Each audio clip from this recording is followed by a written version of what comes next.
Hello everyone, my name is Trucks, and today I'm going to be doing a review off of Venom, Let There Be Carnage, released earlier this month. In 2021, it stars Tom Hardy and Woody Harrelson, and the plot is that Cletus Cassidy is pretty much this big, meanie psychopath, and he is on death row. Meanwhile, Eddie and Venom try to work something out about trying to find out more about Cletus Cassidy, and they get into a fight. There's a lot about this movie. I'm sorry that this review is so late. Just some personal issues have happened, and all of that, whatnot. So, hold on, let me just take care of that. Okay. So, I'm gonna try to give my best to describe the movie to y'all. One of the bigger issues... Okay, I'm just gonna say this right now. This movie isn't bad. It's not like Venom 2018. It was better than that movie. Because I didn't really find that much wrong with this movie. I didn't, see any plot holes. I didn't see any, missing elements. The plot doesn't really... The plot was a bit mediocre. There was some thing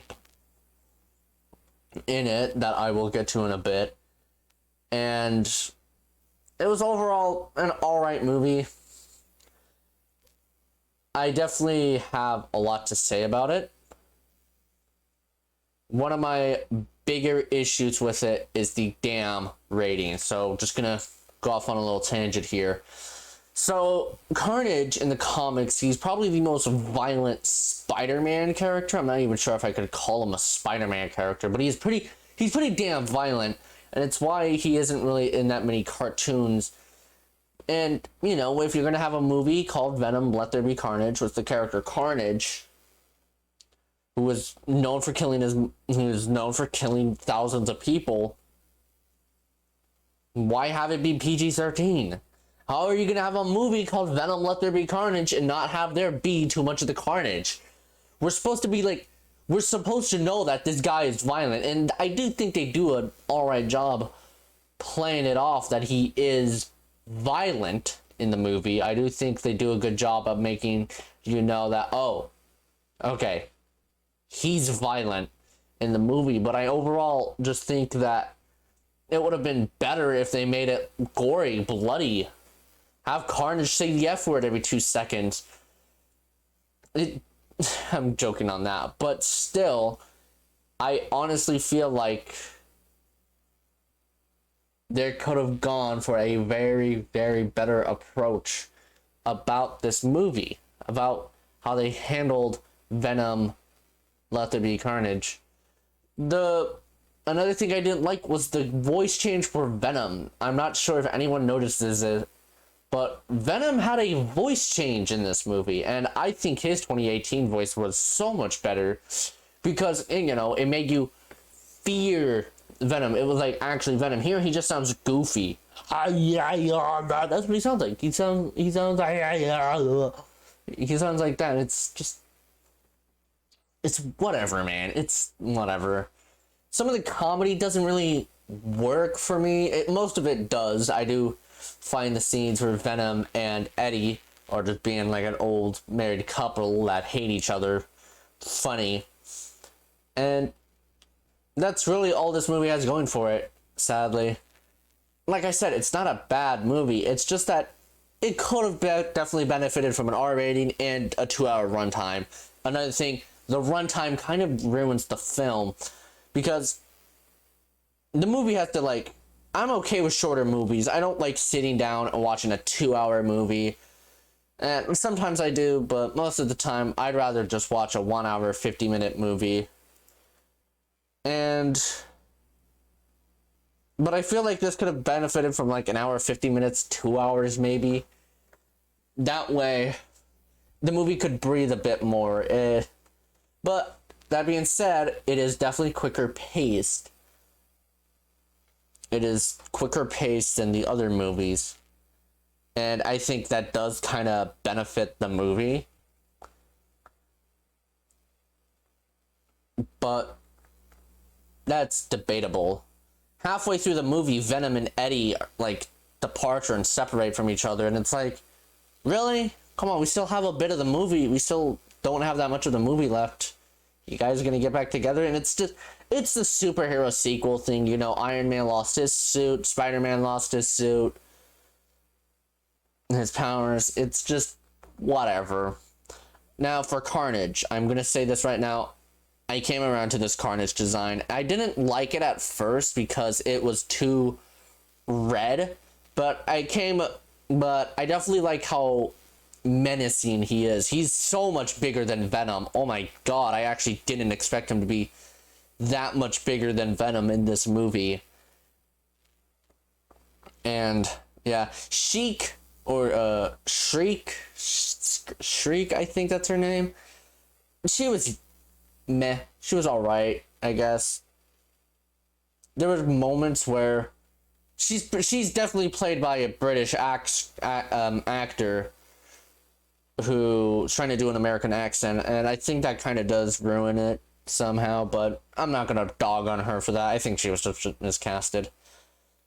And okay, spoilers, I guess. So I mean, there's not that much to spoil about this movie other than the fact that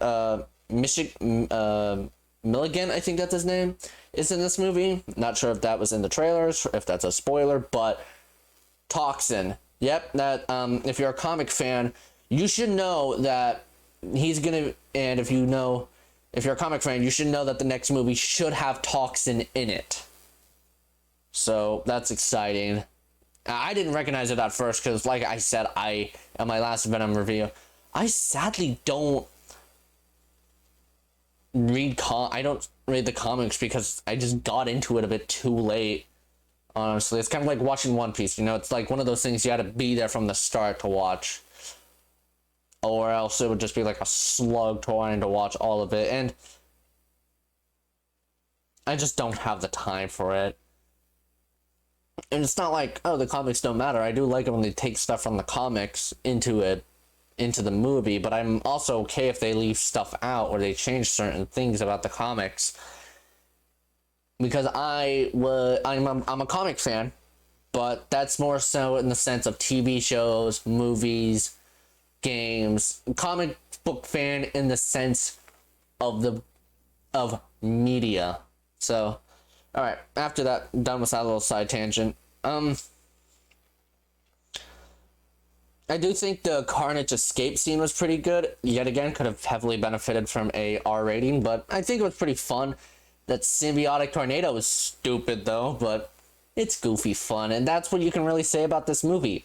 It's goofy fun. Not all superhero movies, and I say this with all of this, not all superhero movies need to be serious. I like it when they're serious. The new Batman movie looks really good. The Dark Knight trilogy was pretty good, but it's perfectly okay to have a goofy superhero movie. That's what I liked about the Suicide Squad. Goofy, fun, enjoyable, and Deadpool did that. It was goofy, fun, enjoyable. It's okay to have a goofy, fun movie because that pretty much embraces the comic book culture. This does feel like a comic book movie with how ridiculous it is, and Carnage saying stuff like power up and let there be carnage and all that. Oh yeah, Carnage does speak in this movie, and his voice is a bit deeper than I imagined. I thought it would be like high pitch and like Joker-esque, but it's whatever. Another change that I did notice is that Carnage doesn't classify himself as I. The movie does treat Cletus and Carnage as two different people, and technically they are. But in the comics, if you know them, I believe that in the comics, Carnage and Cletus pretty much are the same person.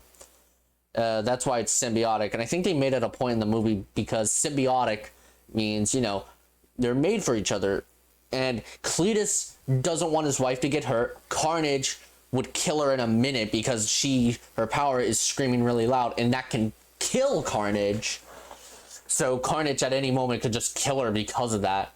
And the final fight scene between Venom and Carnage was really fun, although a bit nauseating. This suffers the same American fight scene thing that Mortal Kombat suffered from, that other movies suffered from. it's just cuts after every punch, everything. There's just so many cuts, and it's hard to like really take it in. And it's pretty much become the norm, sadly. And you know, all of that.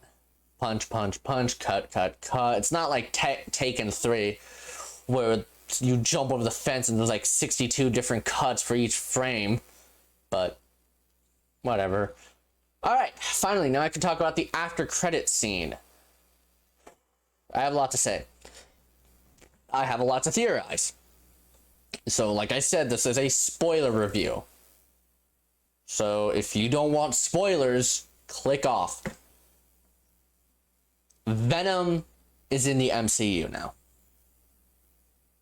I'm excited for this. I am all ready for this. And I know some people out there are disappointed that he's never going to get his, like, actual comic book origin of him transferring his symbiote to Peter. I feel like that's going to happen. I feel like the symbiote's going to get attached to Peter, and then it's going to get thrown back to Eddie, and then he's going to have the tarantula and all the powers. But other than that, I am excited for this. I'm curious to see where this is going. I used to think that it was going to be, he was going to be the sixth villain in Spider-Man No Way Home, but I think recently they just confirmed that it's only going to be 5, which not too sure about that. I feel like that's just giving us a little surprise for the sixth villain, because like, how are you going to have a movie with possibly Andrew, how are you going to have a movie with all the older Spider-Man villains and not have that be 6? Come on, that just seems a bit weird.